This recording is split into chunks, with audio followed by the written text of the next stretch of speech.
I met the man who sold the world. I met a poet. I met a grunge legend. I met a revolutionist. I met someone who would change the way we listen to music forever. This is my proof.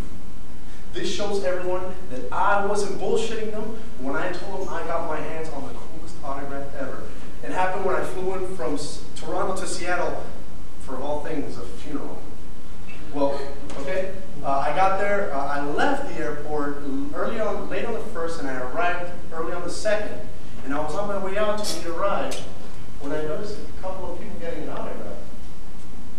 And this drew my attention enough to realize that it was actually Kurt Cobain! I mean, Kurt fucking Cobain right there! I mean, okay. I mean, he was pretty well concealed at the time, you know? He was wearing these dark shades and a slouch cap. I mean, above all, he was barely recognizable. At the time, I was reading The Celestine Prophecy by James Redfield. So, with pen in hand, I went up to him, and I asked him to sign it for me, which he did. And I also asked him to put the date on it. I do this to kind of mark the occasion, you know, give it more sentimental value. But the funny thing was that he marked it on the 5th instead of the 2nd. I mean, I didn't think anything of it at the time. You know, the only thing I could say to him was, you know, how much I enjoyed his music and all that. And the only thing he said to me was, thanks. And that's where we left him, sitting there. And a few days later, when I found out that he had passed away, he had, by coincidence, written down the date of his demise on my autograph. I mean, I didn't know whether he wanted to do this on purpose. I didn't know if he wanted to forecast his own end. I don't know if he wanted to scare me like that, you know? I just find it hard to believe that he would actually write down the date that he was going to actually kill himself. But still, nonetheless, a pretty eerie souvenir. I can still see him sitting there.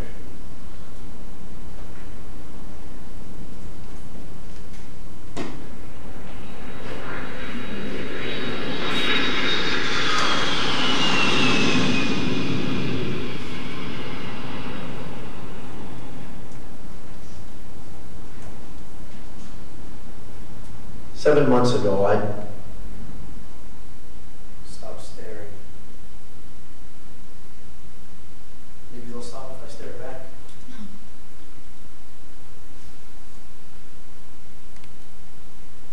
My eyes are dry. Fuck it. If they come up to me, I think I'm just going to throw up all over them. Then maybe they'll have something to tell their friends.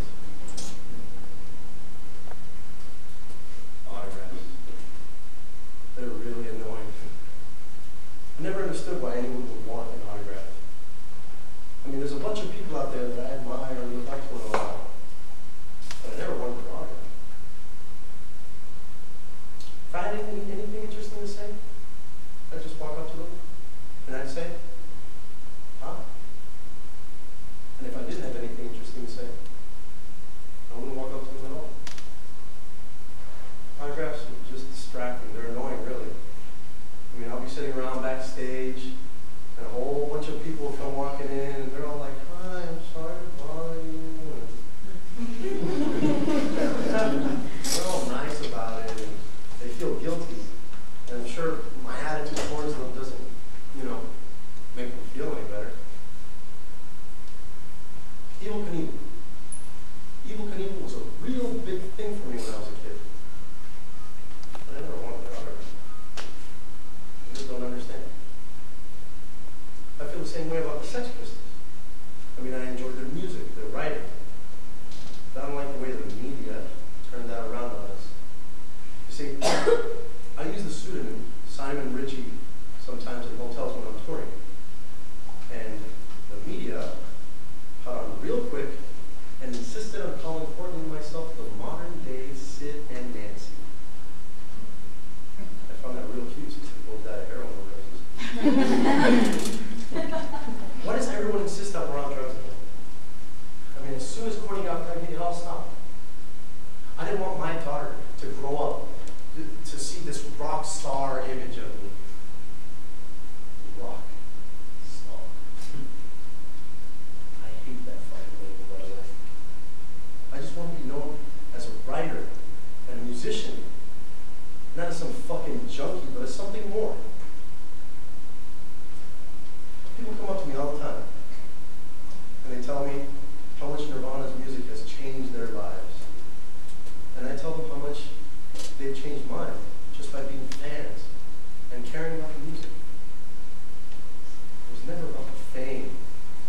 What? It was about the fans and the music.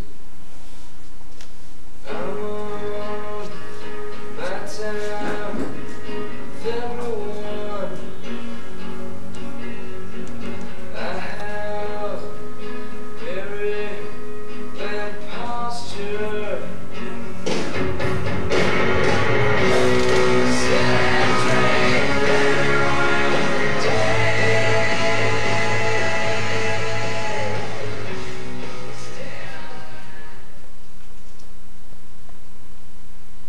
There comes a time in a man's life where he has to make a decision that directly affects his family. The life we live helps us prepare ourselves for when we have to make that decision.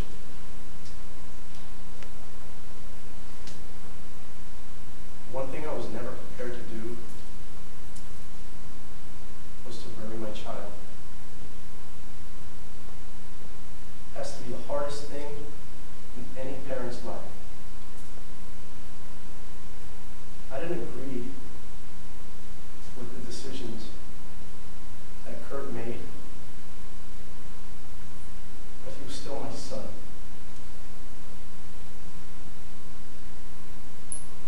I don't know why he would do what he did, but the pain he has brought us by doing so is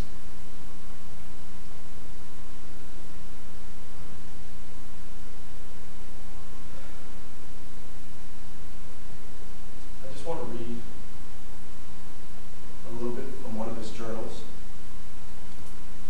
to see who my son was off that stage.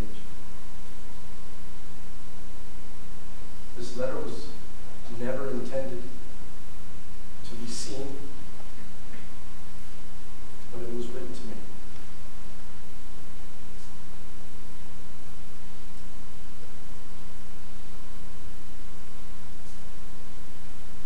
Seven months ago, I chose to Responsibility that put should myself not in be a position. dictated. Every time that I see a television show that has dying children or seeing a testimonial by a parent who recently lost their child, I can't help but cry. The thought of losing my baby haunts me every day. I'm even a bit unnerved to take her in the car in fear of getting into an accident. I swear that if I ever find myself in a similar situation that you are in, I will fight to my death to keep the right to provide for my child. I'll go out of my way to remind her that I love her more than I love myself. Not because it's a father's duty, but because I want to out of love. And if Courtney and I end up hating each other's guts, we will both be adult and responsible enough to be pleasant to one another when our child is around us. I know that you felt for years that my mother has somehow brainwashed me into hating you. I can't stress enough how totally untrue this is, and I think it's a very lazy and lame excuse to use for not trying harder to provide your fatherly duties. I can't recall my mother ever talking shit about you until much later in the game, right around the last 2 years of high school. That was the time when I came to my own realizations without the need of my mother's input. Yet she noticed my contempt for you and your family and acted upon my feelings. And I've never taken sides with you or my mother. Because while I was growing up,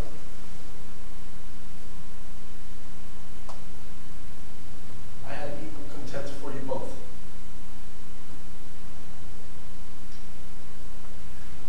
Kurt.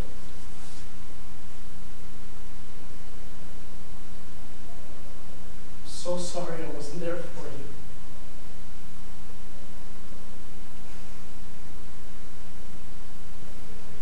I hope one day all can be forgiven. May you rest in peace. Sweet dreams.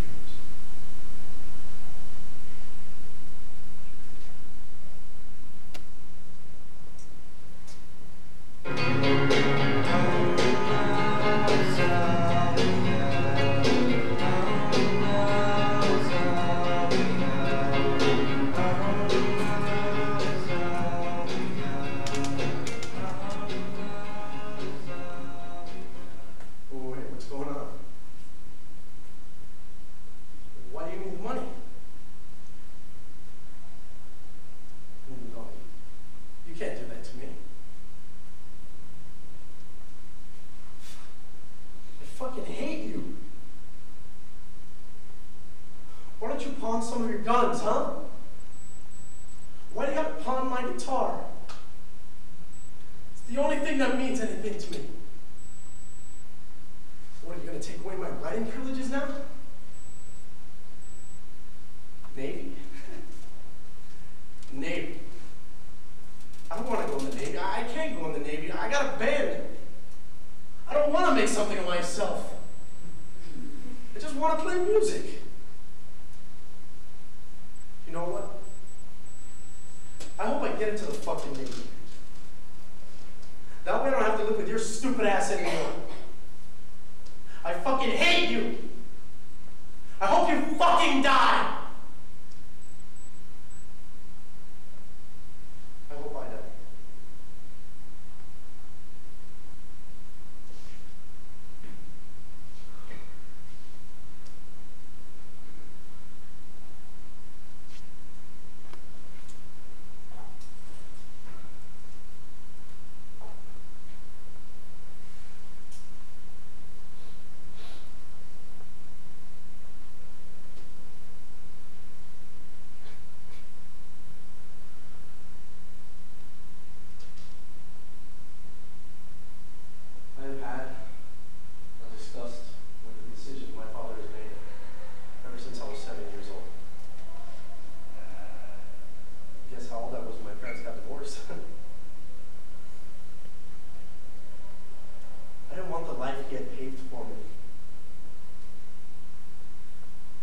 I couldn't find a way for my parents to understand who I was, or what I felt, or what I wanted with my life. That's why music was my passage, my way out. I wrote about the things I saw every day, the emotions that coursed through my body when times were hard. I wanted to create something that would bring kids and their parents together. A social change. This is the first generation where musical unity has been brought together and create kids just like their parents. There is no generation gap anymore. If there's a problem with your kid, there's a good chance there's a problem with you.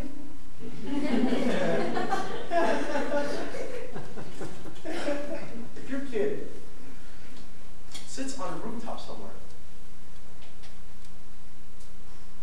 and starts picking on classmates, it's because you did something wrong, not them. So stop blaming the kids and sticking pills down their throat to make them adaptable for society. There is no society.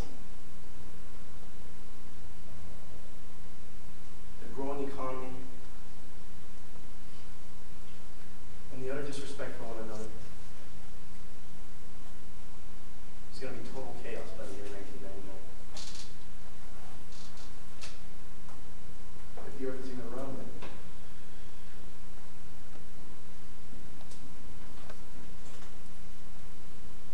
I feel the same way you guys do. But if you guys don't think that I used to sit in this room when he played guitar and say, it feels so honored to be near him. You're crazy. Anyway, you have to know. It's more like a letter to the fucking editor. I don't know what happened. I mean, it was kind of happened. But it kind of happened when he was 40. He always said he was going to outlive everybody. He'd be 120. I'm not going to read you all the note because it's none of the rest of your fucking business, but some of it is to you.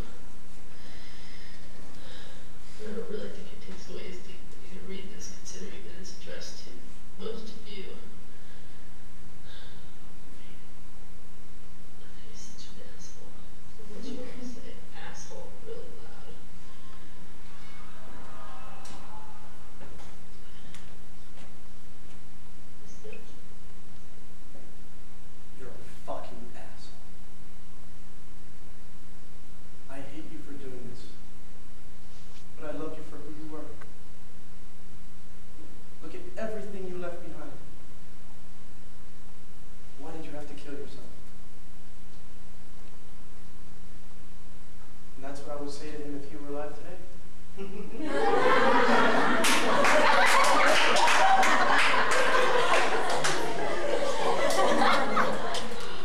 just want him to know that I missed him, or I was missed. How much longer are we going to be? Well, what else do you want to know? What did you say this was for again? Well, I don't think he chose to be a reject. I don't even think he was a reject. I think he was a graceful fucker.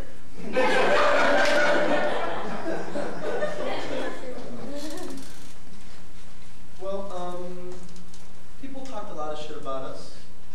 Oh, the whole Sid and Nancy thing? That was all bullshit. I was Sid, and he was Nancy.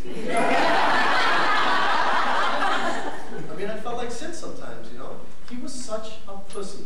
But I love my husband. No matter what any of you assholes say. He would be proud of the way I'm raising our Francis Bean. If he were alive today, he'd say something like, I'm proud of you, baby. Rock on.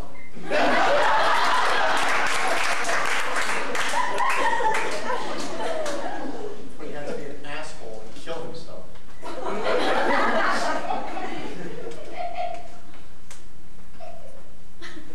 kind of question is that? I was fucking devastated when I found out about his death. What do you think? Imagine you lose your soulmate, your best friend, the best fuck that ever walked. How would you feel? I was traumatized. I couldn't sleep for like days, and eat for even longer.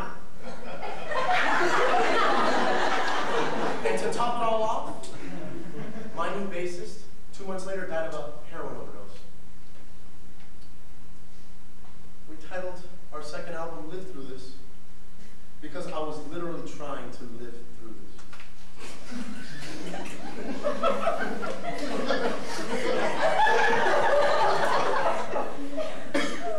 love that album.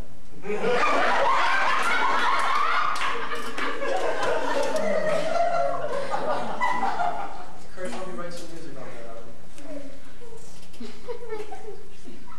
I've been clean for a whole year now. Aren't you impressed? 1 whole year, can you believe it? I even went out and celebrated with a couple of drinks. But I know that my husband is better than any of you, dead or alive. He just let his demons take over. Isn't that right, baby? I love you.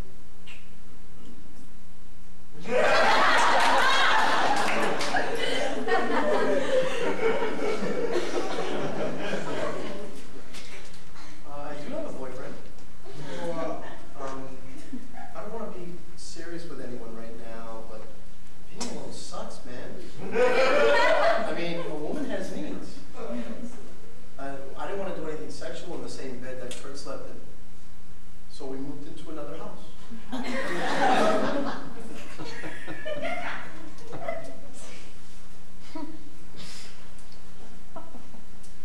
The heroin was Kurt's idea. I met my boyfriend, Jim, because he's a music executive, and he made me go to rehab, and he wanted me to be clean, because I was fucked up. But like I said, the drugs were Kurt's idea, and the more we did, the better and better it felt. And when we would fight, it would be pretty bad. But we used to do the heroin, and we used to just mellow out the problems. And we were happy. I don't know if we ever lost control of it. I never wanted him to have control of anything, really. Not even the drug use. I mean, would you want someone as unstable as Kurt to be with my Francis Bean? No way. I was actually afraid of him at times. He would get angry for nothing. And I don't want someone suicidal to be with my baby. You know, he would tell me sometimes, I hate myself. I want to die. What the fuck is that? All I'm saying is, I hope he's happy where he is. Because right now, we couldn't be happier. Are we done here?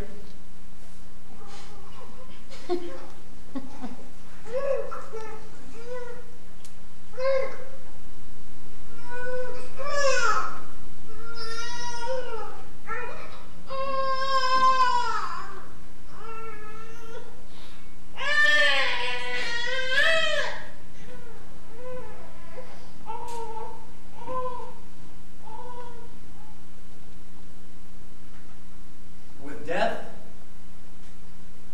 there is always life. Whether it's life in the afterworld or a new life in this world, but there is always life. I have been a part of both. One is obviously much more enjoyable than the other, but sometimes it's just unavoidable. You see, when I walked in and I told Donald it was a boy, his eyes watered up. And he gave me a hug only a new father could possibly have the strength to give. They were a family complete. I'm just glad I can be here for that moment. You see, I had been their family's primary physician for many years and close friend as well. But new life was something I was never able to be a part of. It was a very special day for me.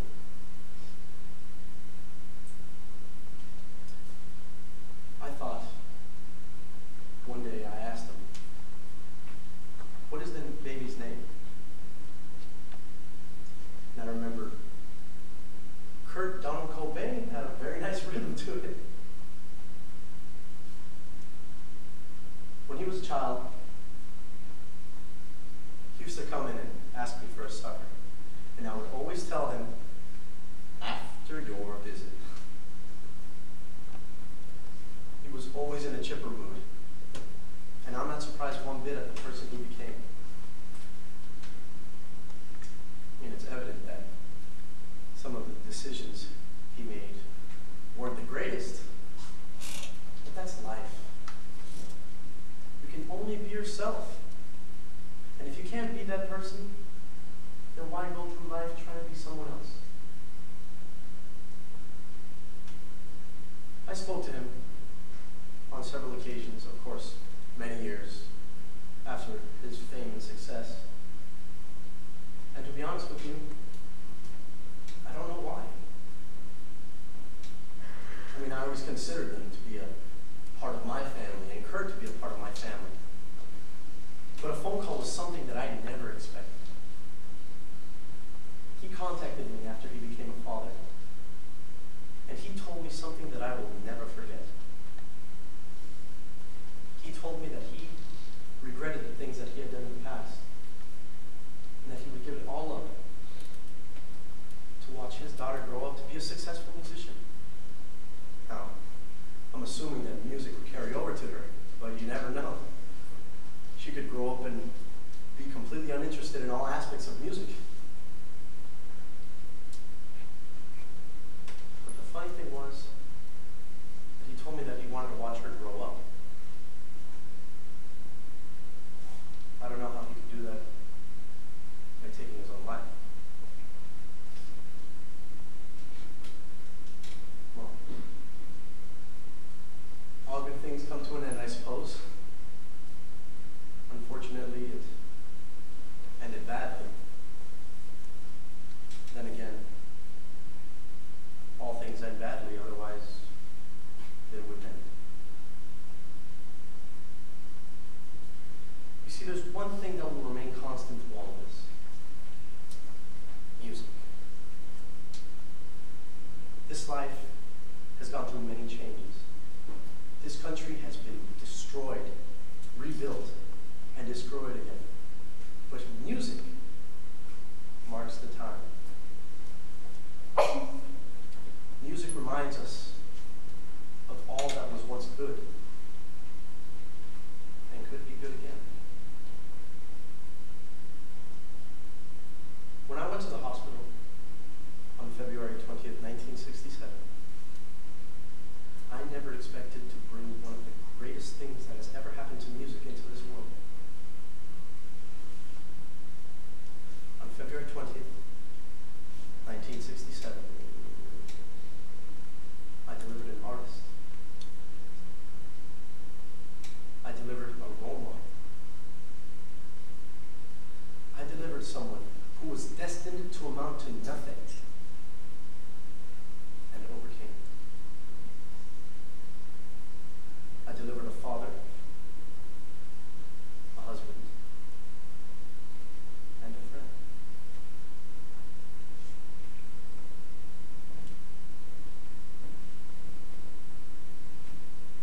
I delivered the man who sold the world.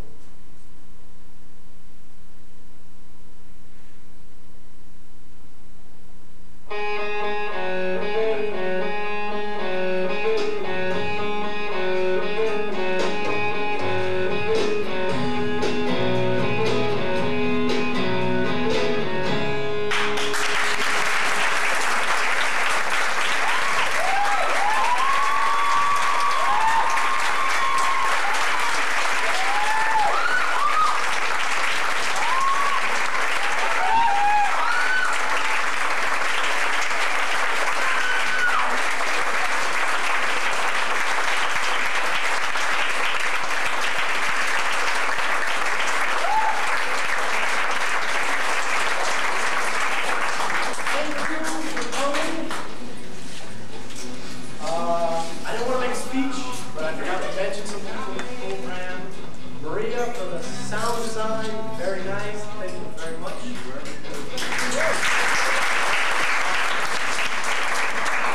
Celso and Roger for helping me put what kind of set it is I have together. I'm